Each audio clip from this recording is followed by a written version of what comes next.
I was first introduced to William Blake's poetry when I was at university. One of the courses that we did was about romantic poets, which, quite frankly, I wasn't that interested in. But when I really became aware of William Blake was when I heard a song by The Verve called History. And when I was reading about that song, because I was so obsessed with it, I discovered that the opening verse to History is paraphrasing a poem by William Blake called London. I wander lonely streets.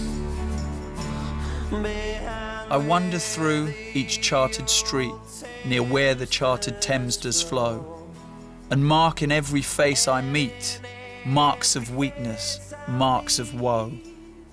In every cry of every man, in every infant's cry of fear, in every voice, in every ban, the mind-forged manacles I hear.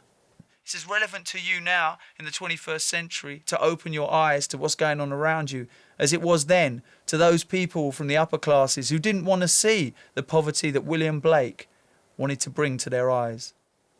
How the chimney sweepers cry, every blackening church appalls, and the hapless soldier's sigh runs in blood down palace walls.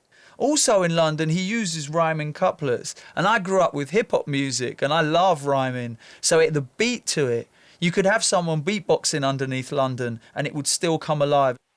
But most through midnight streets I hear how the youthful harlot's curse blasts the newborn infant's tear and blights with plagues the marriage hearse.